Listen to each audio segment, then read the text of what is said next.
treat folks with a cough. Hello, all.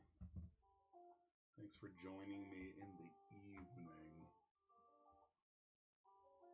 Was a blast getting to see you in person. That was. If this sub were a baby ITD be pulling tablecloths down. Good evening. Good evening, y'all. How pleasant to see you. It was. I say how pleasant to see you. It was an actual pleasure, of course, an actual pleasure now, to actually see you, to meet you guys in the flesh. So yeah, we Desert, Cookie, and I, and then Panda, Red Panda, my wife. We all met down in central Idaho and swam in a lake, and it was awesome. And yes, our subscribed lives together are now toddling around. Toddling. Pretty amazing. Pulling down tablecloths. Pretty sweet. Hey, Murat, how are you, man? Good morning. Hope things are well. Man, 17 months. That's absolutely wild. Good to see everybody. Okay. I'm going to hang out for a little bit. There's an article I want to share with you guys. And I just thought I'd do some reading. And straight from the stream to bed. That is the plan. Crank yourself up a smidge. I shall. How's that? Is that better?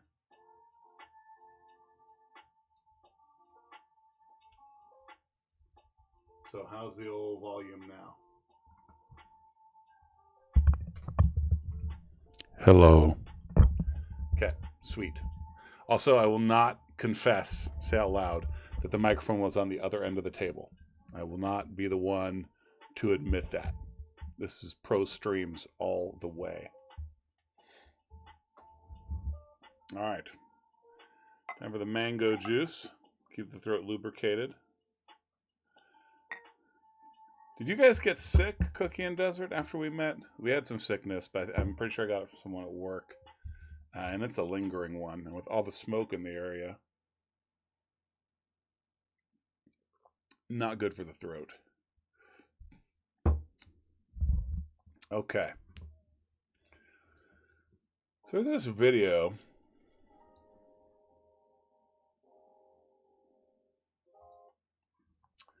I think I'm actually... Right, okay. Yeah, but not nothing viral. Hey, Dylan. I did. I left New Mexico. I'm in Idaho now. And in northern Idaho. So not the part of Idaho that's still in some ways can feel like the Southwest. Yeah. So you're one of the ones who found my channel through those Albuquerque videos.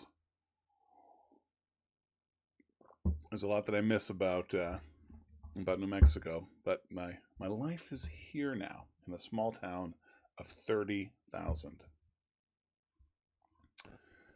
So I think I'm actually going to put in my headset so I can give you guys some good audio quality from the video itself.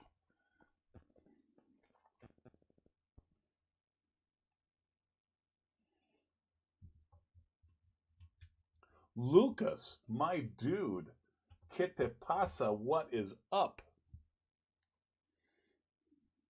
Good to see you. Lucas watching from São Paulo. Did you stream today?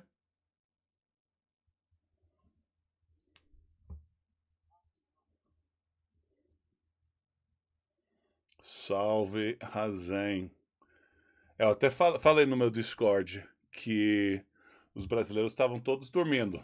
Que não ia ter brasileiro no stream. But it's not true. You, sir, of course, are awake.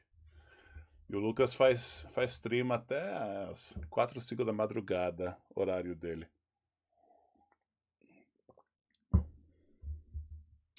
All right, so this video, Dylan. So I'm just so everyone knows, I'm streaming to YouTube and to Twitch. So Dylan on YouTube says, nice. I left New Mexico too after living there 12 years. Lived in Pennsylvania, but would prefer to be in Missouri if God allows. I'm glad you escaped that liberal hellhole. Now to get my parents out. It's it's an interesting place. It is definitely a place where it's where Christians are alien for sure. Yeah. Lucas breaks all the rules. That's why I dig your stream, my dude. Last time I was in Lucas's stream, I asked him why he didn't stream with his shirt off. And I think I threw him for a little bit of a loop. I was asking because we were watching all these other Brazilian streamers playing PUBG, and they all had their shirts off. It was ridiculous. That's how you know a streamer is Brazilian. They have their shirt off. Desert. I still love New Mexico, but I do not love that part of the state. Yeah, Desert lives in southern New Mexico. Alex on YouTube. I thought you were cool until I heard your stupid ass video on transgendered people, so I guess you're really just a large bigot. Yeah, and I just read that out there. I really appreciate you taking the time for your thoughtful commentary. Good guy. Dylan, God forbid you use a firearm in self-defense in Albuquerque. Yeah, Albuquerque itself, like the city, has some crazy laws. Oh man, Cookie blew the shout out. Weather's good. I mean, it's cooled down a little bit, so it's not super hot. I appreciate you doing that shout out, Cookie. All right, well, let's shut the Discord down so we're not hearing those but loops constantly. But loop.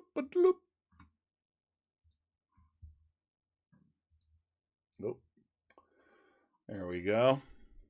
All right, so yeah, there's this video that I watched a few days ago. This guy's channel. So this is what is it called? What if alt hist? So it's mostly dedicated to asking what if historical questions, doing alt histories, like imagining what would have happened if, say, the Mexicans had won the Mexican-American War and that kind of thing. And one of the reasons I like his channel is that he prepares really well. And yet, despite that, there's a lot that I disagree with.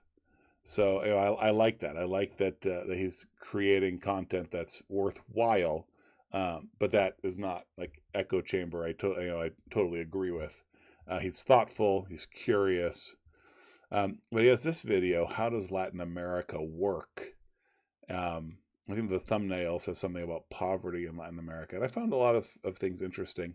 It's a half-hour video, and I want to interact with it. I'm not going to go through the whole thing, but this is my thought to kind of start the stream. Just going over this. There's some really worthwhile stuff to consider here, and to compare to the Northern European experience, the Southern European experience, the American experience. And by American, of course, I mean United Statesian. Okay. Well, let's get this party started. You guys feel free to pipe in, whenever.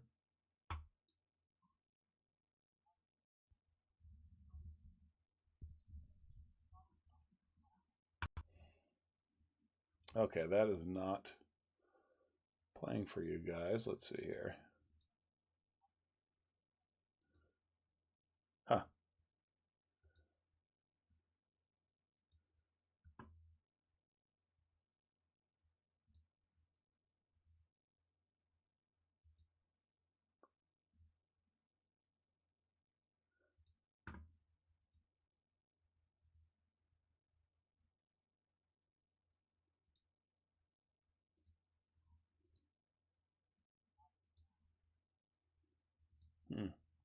I may actually have to just use my regular mic for both.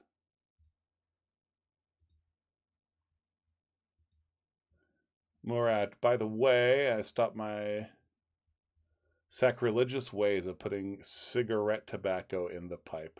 Dude, I'm glad. I knew you would come around eventually. You just have to taste the good stuff a little bit. That's all. Yeah. Let's get rid of that.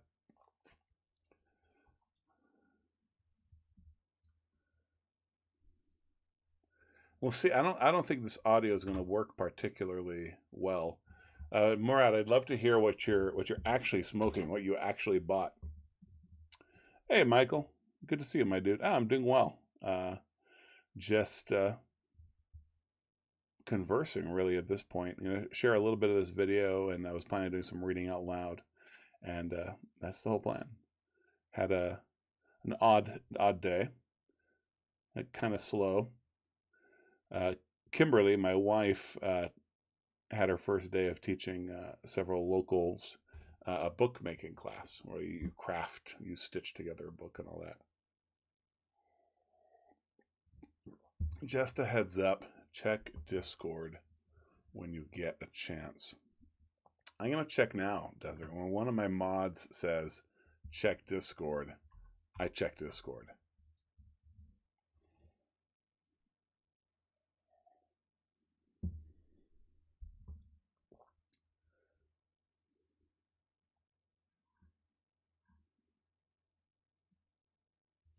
Holy moly, that's a lot of messages.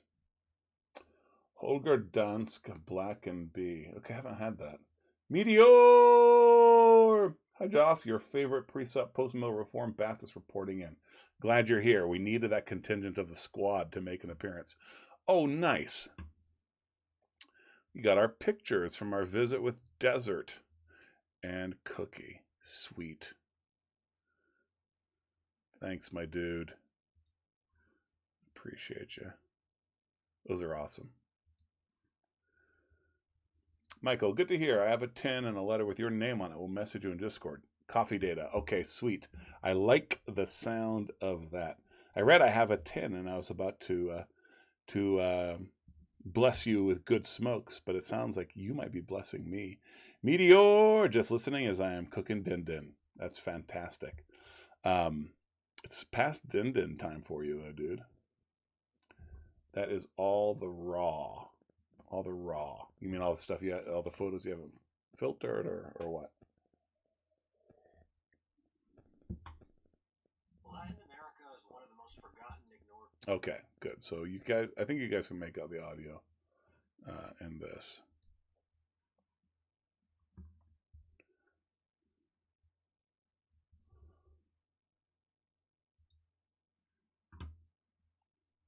Let me know, guys, how the audio is. Latin America is one of the most forgotten, ignored regions in the world. It's not as wealthy or powerful enough to be Europe or the US. It hasn't seen Asia's dynamic growth, and it's not as war-ridden or desperately poor as Africa is. This means that Latin America generally gets left behind in books on politics or history. I can't tell you how many politics books I've read that just look at Asia and Europe and the US, or history books that just cover the Spanish conquest of the Aztecs and Incas, and then probably forget the region existed at all. People from the Eastern Hemisphere generally forget Latin America, or view it as quaint, while Canadians and Americans often look upon it with... This map is funny. So Murat says it's audible. It probably means it's not particularly audible, because Desert says he can't hear it. I don't even have quality speakers, so whatever. But yeah, the cartels in Mexico, cocaine in Colombia, party in Brazil. The one thing I've never heard, the one stereotype I have never heard, is hot guys in Argentina. Whoever made this map had a unique experience, because I've never heard the hot guys live in Argentina. When I say I'm from Brazil, people say obnoxiously, "Oh, beautiful women," so much. I've hung out with a lot of Argentinians, and I've never heard that that's the reaction they get. Yeah, my mic is good. That's because I was actually just getting the audio for the video through my mic, which is a crappy way to do it. So I'll just read. And of course, talk to you guys. Has anyone ever heard the Argentina is famous for hot guys thing? Certainly not I.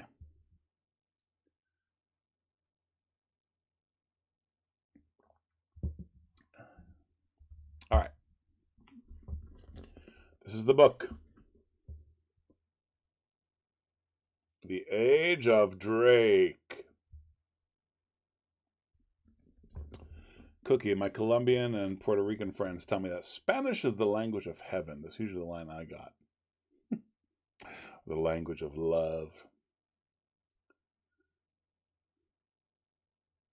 Right. It's the Turks who are the hot guys. Famously, yes. Mustaches and chest hair. Yes, indeed.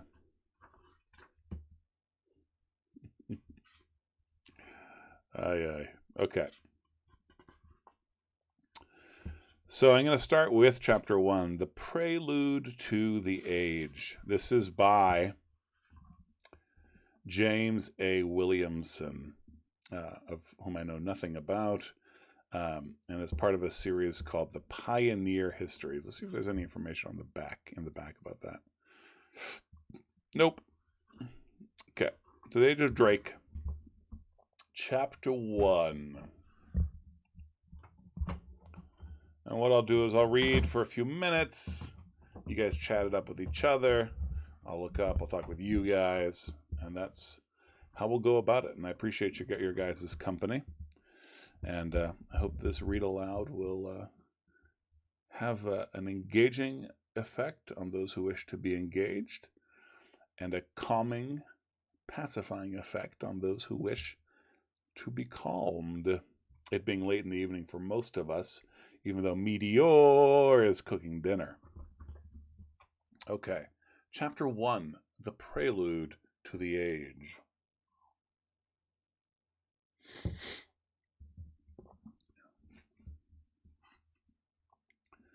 Between the death of Henry VIII and the accession, well, that's how I started out. Between the death of Henry VIII and the accession of Elizabeth, England experienced the most miserable decade of an unhappy generation. Misfortunes, actual and threatened, oppressed her people, and it seemed that ruin was near. She found courage and sought remedies, recovered slowly and then rapidly, after half a century earned the respect and not the mockery of civilized Europe. The maritime aspect of the resurgence is the subject of this book, but first a brief treatment of the Depression is necessary. In effect, it began sometime with Henry. The period 1570 was for this country the winter of the century. The preceding 50 years, with order improving, trade flourishing, stability of the state established. But Henry's breach with the Church of Rome coincided with other changes to introduce a time of danger. The output of silver from Spanish mines in the West affected all European countries, and England not least. Prices rose, and old contracts needed revision. The dissolution of the monasteries caused the change to be rapidly and unjustly effected. The new owners of land demanded profit. They raised rents and evicted the customary tenants who could not pay. They enclosed commons and deprived the peasant of part of his livelihood. They converted plowland into pasture, which employed fewer hands. The enterprising men who thus made fortunes were looked upon as upstarts, and the cleavage thus arising was accentuated by religious differences, for it was often the newly enriched who were Protestants, while the old families remained Catholics. Among the people, the change produced alarming discontent, pauperism, and vagrancy.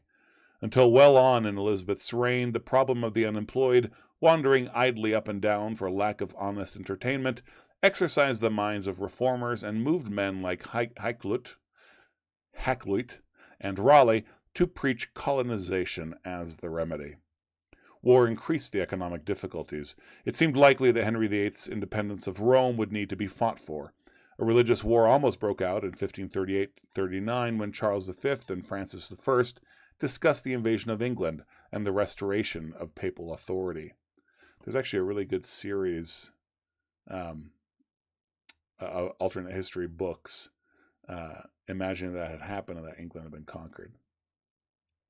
Henry bought off the emperor and spent large sums on the navy. and although the spoils of the church helped to pay for the defense of the realm, the king's resources were strained. When war with France and Scotland actually broke out in 1543, the English arms were successful, but the expense was ruinous. The emperor, who had been Henry's ally, made a separate peace and left him to fight unaided. The new navy served him well, and in 1545 a French invasion was foiled by actions at Spithead. The bloodshed was slight, but the cost was very great. Murat, I recently watched a Turkish video on how appearance, height, and such point to which ancestry of Turks, like Mongols, Balkans, and such, and now I don't fit any. Maybe because you're a secret Belgian.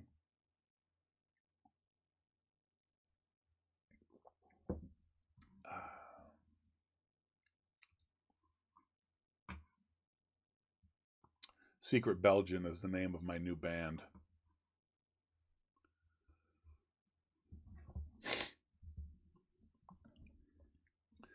With the rise of strong national states, warfare was entering on a new phase.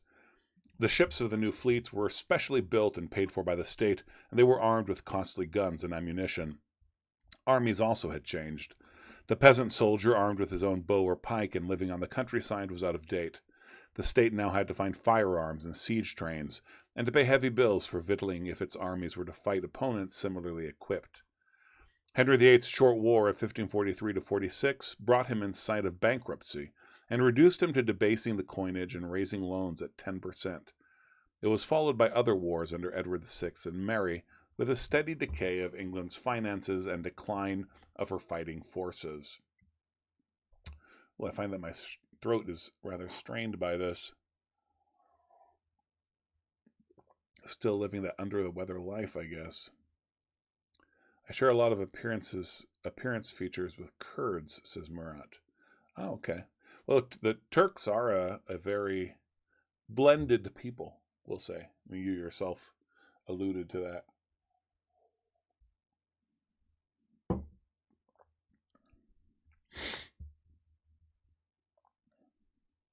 These misfortunes alone would have crippled trade, but they were complicated by something worse. The old trading system rested on the exports of raw wool and manufactured cloth, and these exports provided work for a great part of the population, since spinning and weaving were peasant industries carried on throughout the land. Ooh, hold on one second, guys. Someone is knocking.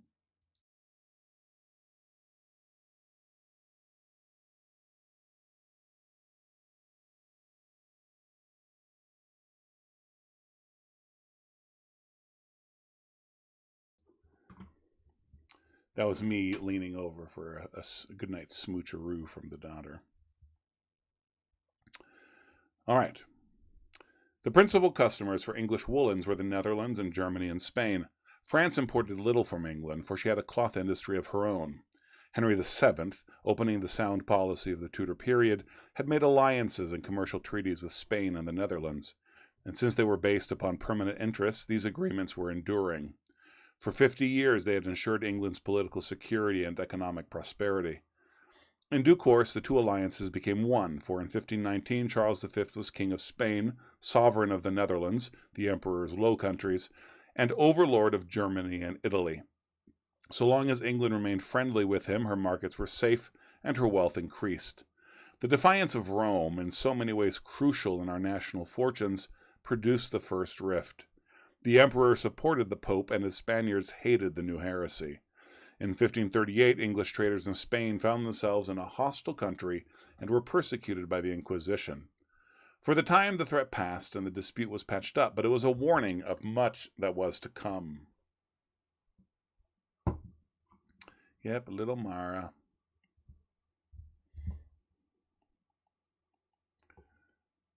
Huh. The command didn't work. I wonder if I removed it at some point.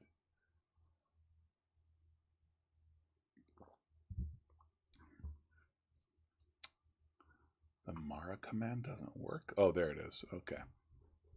Oh, I took Streamlabs out of the visible chat. That's what happened. All right. The first real blow at the ancient trades was struck by the emperor's peace with France in the War of 1544. English privateers were scouring the seas when the Spaniards and Flemings, who had hitherto been their allies, became neutrals. As neutrals, they carried French goods, and the English refused to admit the cover of the flag and claimed that enemy goods were fair prize in neutral bottoms. The privateers were not scrupulous and took even more than their own doctrine allowed them. One captain cruised off Cape St. Vincent and captured a Spanish treasure ship from the West Indies with no French goods on board. The emperor retaliated. In 1545, he arrested all English merchants in Spain and the Netherlands and prohibited trade with his former ally. This arrest, more than any other single event, broke up the prosperity of English trade, which had prevailed since the beginning of the Tudor period. The stoppage lasted for more than a year, and when it ended, property had been lost, the merchants were ruined, and their Hansa competitors were firmly established in their trades. The only gainers on the English side were the freebooters of the seas, and that was a circumstance significant of much that was to happen in the future. Desert said, this is a fascinating time in European history. One of my favorite naval history YouTubers has a great video on the evolution of shipboard ordnance from the period. Nice. Cookie, it's showing up for me as the show. Yeah, great. Well, when you put in the shout out, it looked like there was a typo. That's all. That's all. And then I called out my mod in public like a civilized, sophisticated streamer does. Yeah, it's because I'm using the multi-stream view. If I switched over to the Twitch view and then saw the Mara command show up. And I had forgotten, the way I checked it was to look at the visual chat on the screen, but I had forgotten that I had taken Streamlabs out of there. All right. Within a year of the peace, Henry was dead, and the country entered upon a disastrous minority of Edward VI. An unscrupulous group surrounded the Protector Somerset and his successor, the Duke of Northumberland. They followed Henry's example of seizing the monastic lands by confiscating the property of the chantries. But they did not, like Henry, spend the proceeds on the navy and coast defense. They shared them amongst themselves. For 6 years there was scandalous profiteering and disregard of public rights, confusion in finance, decay of the fleet, and mismanagement of foreign affairs. The national prestige declined and trade went from bad to worse. The people hated this government, which was virtually an interregnum. They rebelled against agrarian injustice and the excesses of the Protestant faction, which raised its head under Somerset's patronage. Northumberland supplanted Somerset and carried on the administration from 1549 to 1553. No ruler of England was ever more unpopular than he, and when the boy king died, public opinion was unanimous in overthrowing the Duke and welcoming Mary Tudor to the throne. The rule of a woman was an untried experiment, but at least she was Henry's daughter and the enemy of the gang in power. Hashtag pro streamer, right. Murat, that's what I find weird about England. They spend hundreds of years to harvest spices, yet haven't used them. Harvest spices. Sounds like you're talking about the Dutch or the Portuguese.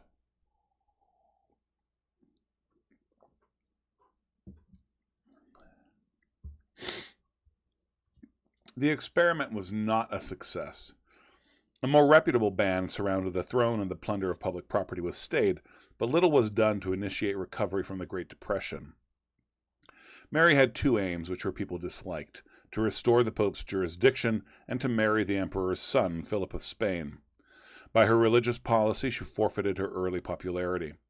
Although only a minority of her people were Protestants, it is equally true that only a minority desired submission to Rome.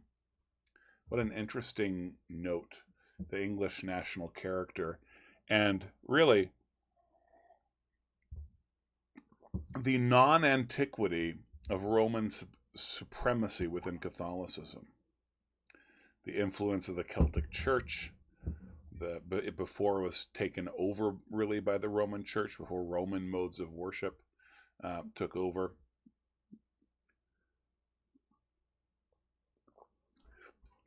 There's an enduring effect that the Celtic peoples and then the Germanic peoples had on the Catholic Church that made it only semi-Roman in Britain.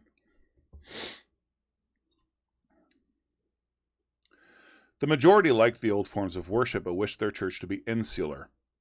Hey, double entendre. Wished their church to be insular and free from foreign control. Henry's attitude had coincided with theirs, but his daughters did not.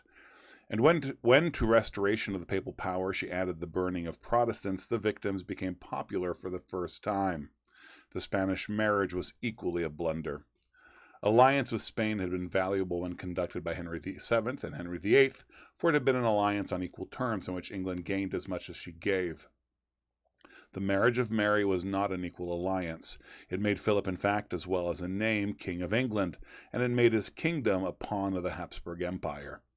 As a pawn, he used it in his war with Valois France, and although he gained his ends in the war, England suffered nothing but loss. When Mary's life ended in 1558, Spain and Rome were alike unpopular, and the Long Depression seemed at its worst. Yet to men of vision, the prospect offered hope. Trade with Europe was declining, but there were enterprises and new trades farther afield. Russia and northern Asia, the west coast of Africa, the Spanish possessions in the Caribbean, the tropical East, even the unknown waters of the Pacific.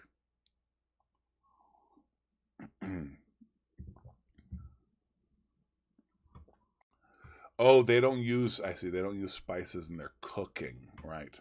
Which is, I guess, is where you use spices. I was thinking of spice as something to be traded.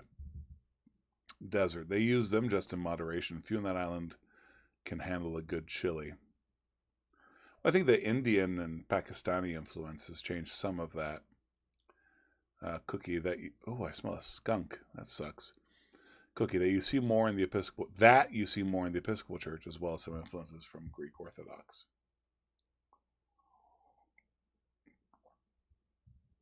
All these new fields were coming or were soon to come into the calculations of adventurers. Another possibility was in colonization, and ere long the minds of some men were to turn to the temperate regions unpossessed as yet by other nations, where settlements might be planted to employ the distressed and open new markets for English wares.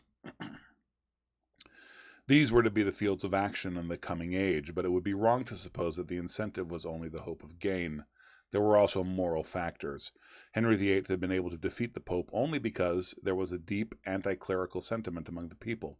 For generations, men had endowed churches and founded chantries, while at the same time they had disliked the clergy, and especially the foreign clergy who were influential in the English church. Conservative in doctrine, they desired reform in jurisdiction, and thus they supported Henry in his act of supremacy and aided him to confiscate monastic property without considering themselves to be on the road to Protestantism. That's a key phrase that he just passes over because the author didn't see that as controversial. The conservative Catholics were down with reform in jurisdiction because to them, jurisdiction, division of power within the Catholic Church, a supreme, like an actually truly supreme pope, not a real thing. And really, it wasn't until the 19th century that the doctrine we get now is solidified. Meteor, the Episcopal Church is so gay now. You are right. They would say that themselves, I am sure.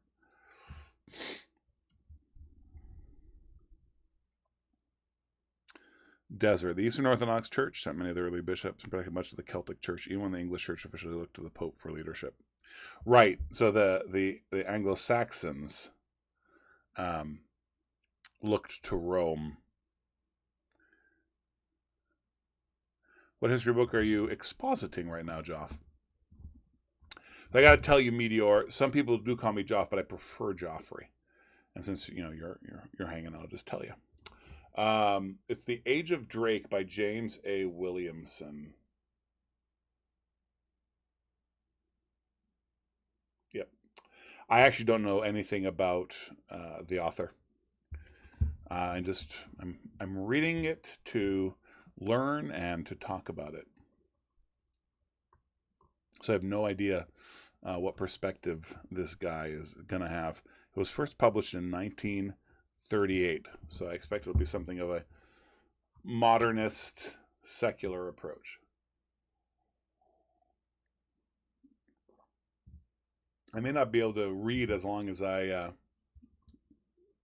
would like, because I had kind of forgotten that, having been sick, that my throat was in rough shape. I recorded a podcast, the Consortium podcast, which I do for work on Monday. And there were definitely several, mute mic, cough off to the side moments.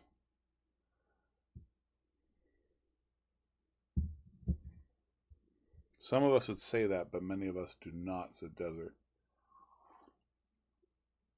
The thing I said about jurisdiction, Murat, is a church that has modern views trustable?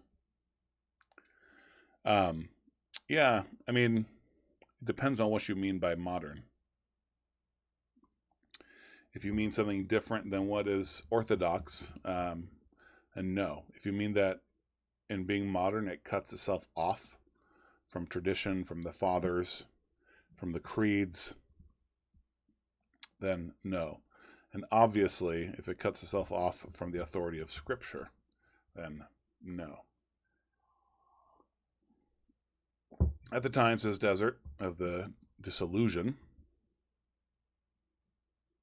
almost 1/3 of the people living in England were part of the church, and therefore beyond the reach of the king. The part of what church?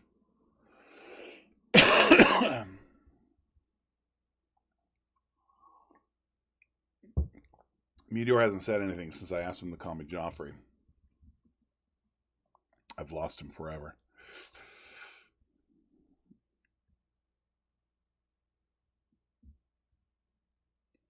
Where am I? Here we go.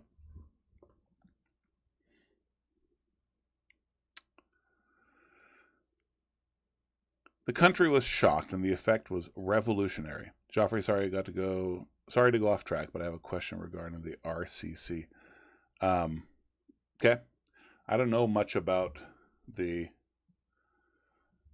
Midwestern Dutch denominations. Is that the RCC you're talking about?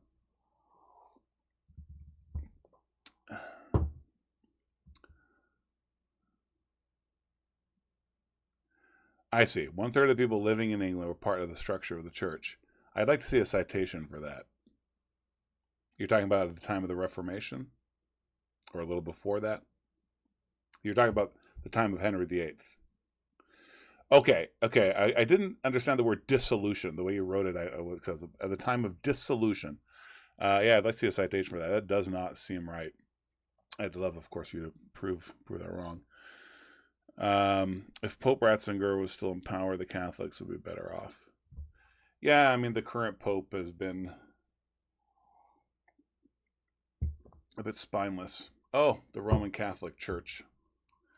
I mean, I'll give a very broad personal take on it. And I think you'll find that a lot of people in the CREC kind of line up with this, as opposed to in the broader Reformed world. But I think that the Roman Catholic Church is a true church. But then it comes down to how you define heresy and how you define apostasy. So they claim Jesus Christ is king. They say that salvation is through Jesus. They also teach idolatry. So I would say that it's a church that is deep in sin, and is therefore a dangerous church. And I don't think people should be Roman Catholic. But if a Roman Catholic comes to my church, it is appropriate for him to take the Lord's Supper, even though he won't give me the Lord's Supper. That is the briefest of takes. Warren. Pope Francis recently condemned traditional Latin Mass. And that's funny because some French bishops recently came out saying Latin Mass is awesome. Might have been in response to that. I wasn't aware of that. Also, hello and good evening, Joffrey, says Warren. Hey, Warren. Nice to see you, my dude. Meteor. Bah, you presbys. Yeah, I mean, I knew that would be your reaction. You're Reformed Baptist. I mean, that has to be your reaction. And I appreciate you being consistent and predictable, just as I was. Your health, the Lord be with you. All right. The country was shocked, and the effect was revolutionary. A new English Protestantism came rapidly into being. Under Elizabeth, the English people defined in lasting form its attitude towards the church, its essence being that the clergy are the servants and not the masters of the community. Then began that liberty from clerical domination, which the laity never tamely surrendered in after times. Passion for the newfound liberty supplied the fighting spirit of the age of Drake. It is breathed in the words of almost every narrative and project of the adventurers. The insular Protestantism became a function of patriotism, for the continent did not acquiesce. It launched the Counter-Reformation for the universal restoration of Rome, and England realized that unless she was steadfast, her liberty would be lost. To open new trades, plant colonies, or capture treasure ships at the expense of Spain and Portugal meant not only increasing England's wealth, but disabling those who would steal her liberty. And it was an all-out European war, although it expressed itself in lots of smaller wars. The Spanish and the Portuguese eliminated Protestant settlements wherever they found them, particularly Huguenots. The French were happy to see the back of the Huguenots they left alive, and did not do much to frustrate their leaving France. And wherever they found them, the Spanish and the Portuguese annihilated their settlements. Warren Cova, Presbyterians, Methodists, Anglicans, many of them would more or less agree with what Joffrey said. Right. Not all Presbyterians. Far from all. Meteor's you Presby's man is justifiable, but there are a lot of it's actually a core doctrine for a lot of Presbyterians. There are some Presbyterians who think that the Antichrist, this is from some opinions in the Reformation, and the Antichrist is the Pope, and that the Roman Catholic Church is Antichrist. Not all Presbyterians. Meteor, I respect it, though. I've been rethinking my position on this as well, and I'm leaning towards that view. As Wilson would say, we're not saved by our doctrine. We're not saved by our doctrine works. By our doctrine. We're not saved by our doctrine works. Yes, got it. Right, exactly. Exactly. It's so easy for us to think that because something is intellectual, it's not works. That's exactly the thought that makes what I had said be able to even work. When you're coming from a 20th century Protestant paradigm. Warren Cova, my favorite way of its explanation, Meteor, is a good thing. Justification by faith alone is true because you don't have to have a particular position of justification to be saved. That's exactly right. Articulate position. Non-denominational, Murat, means that it's an independent church. Usually non-denominational churches are very similar because you have to have a certain kind of theology not to attach yourself to a bigger structure. But a denomination is a group of churches, and many denominations belong to the same tradition, but are parts of different organizations.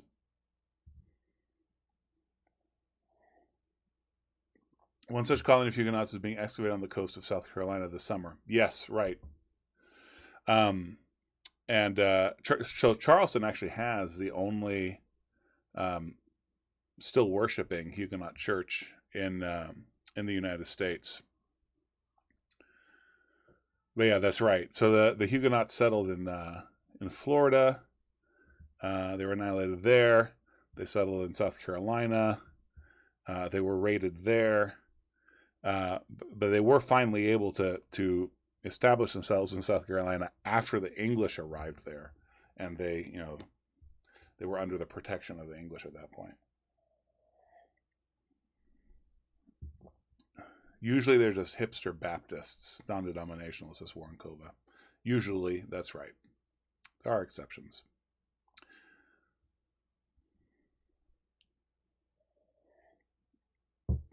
Meteor, Murat is a very new Christian. I don't think he's even been baptized yet, Murat. Got to get baptized. So you got to break that. You got to break that down for him, my dude. He's not new Christian, not a native English speaker. All right. Let's see here.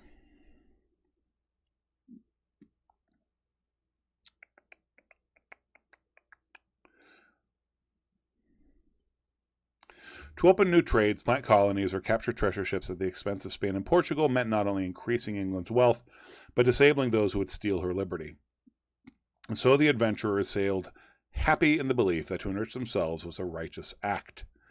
I actually went both ways as far as acts of hostility between the Roman Catholic countries and the Protestant countries. And I'm going to stop commenting so much. I should take breaks. I shouldn't read and comment and read and comment. The Elizabethan captains were, for the most part, not pirates in contemporary eyes, but respectable and representative Englishmen, respected even by their Spanish foes. Ethics are largely contemporary, and standards vary from age to age.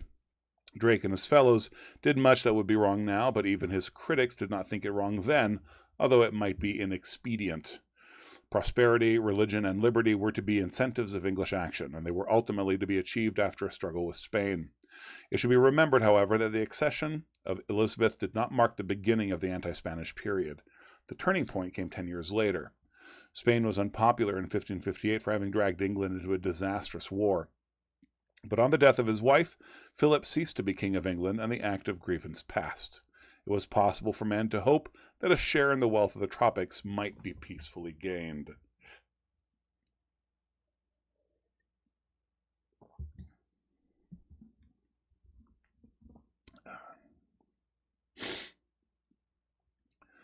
The Counter-Reformation also had not yet begun. 5 years were to elapse before the Council of Trent should demand an uncompromising Protestant submission. And the religious wars of the continent had not yet broken out. To most men, England's peril was not from Spain and Rome, but from Scotland and France. The country had just been delivered from Mary Tudor and a Spanish king, only to be threatened with Mary Stuart and a French one. For she, while claiming England, was married to Francis II. Elizabeth alone stood between England and foreign bondage, and the prospect was dark. I'm going to finish this chapter and have to stop. A contemporary expressed it in the words that have been quoted by Froude. The queen poor, the realm exhausted, the nobility poor and decayed, good captains and soldiers wanting, the people out of order, justice not executed, all things dear, meaning expensive. Excesses in meat, diet, and apparel, division among ourselves, war with France, the French king bestriding the realm, having one foot in Calais and the other in Scotland, steadfast enemies but no steadfast friends. If God start not forth to the helm, we be at the point of greatest misery that can happen to any people, which is to become thrall to a foreign nation.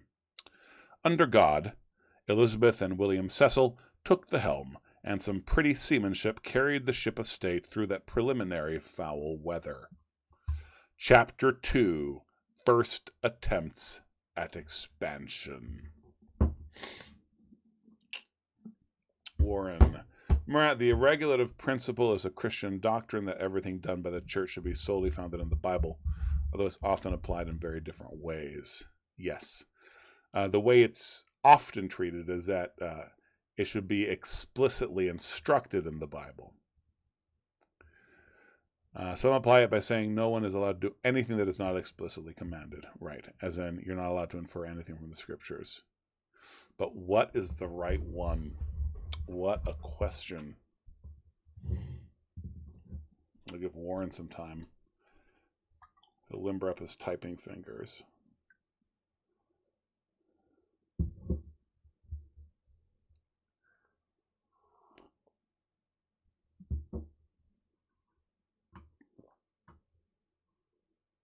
That figure came from one of Mike Asson's books on English monasteries. Okay. So he says that a third of the population, so monks, nuns, priests, everybody, that sounds late in history for that third. So I would just be curious to know, to have confirmation that that third refers to that period. That's pretty intense, though. I mean, that's as high as the proportion of slaves in the Roman Empire. Warren, I think the basic principle is true, but it should not be enforced as tightly as historic Presbyterians have. Yeah, so Murat, I mean, it sounds good, maybe on the surface, to say Christians should only do what is explicitly commanded in the Bible. But then that means that in worship you can't have a piano because there's not an instruction in the Bible to use a piano in worship. So if you're going with explicit, that really constrains and limits. And in my opinion, it actually creates a culture that does not express itself to the glory of God, that instead is concerned with making sure all of its actions fit the rules, as opposed to just wanting to do good for God. Was one of them, or lived there on the land? Right. Oh, lived on their land. Yes. Yes. Okay, that makes sense. Because that 1/3 seemed almost economically untenable. But yeah, the church owned an enormous amount of land and was an economic powerhouse because of that. Meteor, as long as there's not a light show and drums, we're good. Right, but it's not, see, when you say, as long as there's not a light show and drums, the reason you're saying that is not because the Bible prohibits light show and drums, and it's not because the Bible commands that only voices be used, but rather it's because you know what the Bible says about worship, about modesty, about giving the glory to God, about lying to people. And so you put all of that together, and you can then mount a scriptural defense of why no light shows and drums. For example, says Warren, the Puritans did not allow the singing of anything but psalms, some Puritans, because the Bible only explicitly says sing psalms. And hymns and spiritual songs, I believe that is wrong, as there are songs sung in the Bible, especially Revelation, that are new and are not psalms. We can infer it as acceptable and healthy for us to do so too. Yeah, inference is the key here. Yes, indeed. Murat, that's not going to be the last time you ask what is the right one. Read your Bible, find a church, and be at peace. No, we were just talking about this. You're not saved by thinking the right thoughts. You're saved by having Jesus as your Lord and Savior. He's your Lord. You obey him. You serve him. He's your Savior, so you can trust in him to pull you out of the fire, to, by his Holy Spirit, give you the power to do good. And when we're in paradise, we'll all be rueful about the things we were wrong about. And that's fine. All right, so just live for Jesus. You want to know what the right thing is. But you don't ever fall in that attitude of trying to find the right, like that needle in a haystack, like it has to be exactly this. Learn contentment and peace. It's an important part of your walk with Jesus. Warren, I believe Leviticus and Revelation should generally be used as liturgical guides. Yes. Yeah. And our denomination actually does that. Desert, as long as we skip the praise team and do not have infinite repeats. Right. Get those mantras going. Well, y'all, it turns out I don't really have a voice. There is a church, says Murat, very nearby, but it pushes the leftist ideology to be supported by the government. Yeah.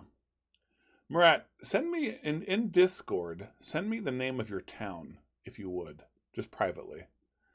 I'll see what I can do about finding you the right kind of church. And if I need to get help from my French-speaking friends, I will do that. Or in the Puritan interpretation of Colossians 3:15, Ephesians 5:19, that he's using a trifold reference to the Psalter. Okay, I'm going to put you guys on mute for just a second. Someone's knocking on my door.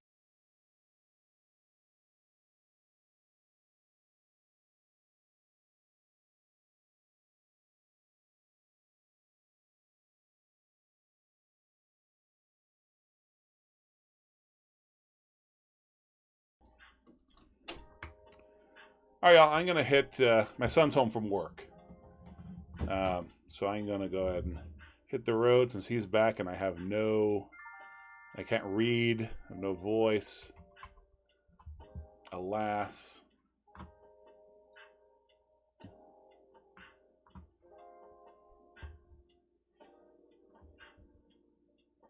Who could we hit? Oh, let's see. So I'm going to raid someone. I'll raid the bad guy from Aladdin. Good night. Bad guy from Aladdin is a Christian.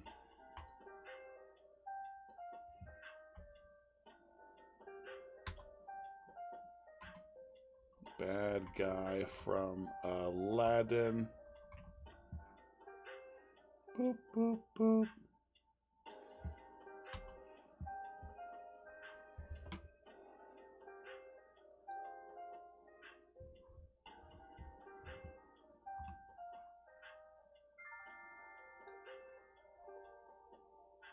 All right, guys.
You should express that in global chat, Jafar. Joffrey the Giant.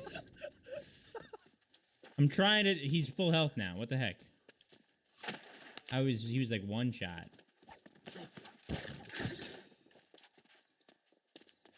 Wow.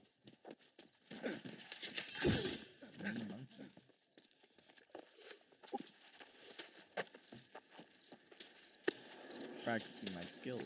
How's it going, Joffrey the Giant? Thank you for the raid party of 6. Let's go. Welcome, everybody, to the Cave of Wonders. Nice to meet y'all. Come on down. Come on in, guys. Hey, what's up? Nothing much. How about you? You know, just playing in the world. No big deal. This guy trying to kill this cat right here. Get up it. He keeps trying to hide, and it's kind of cute.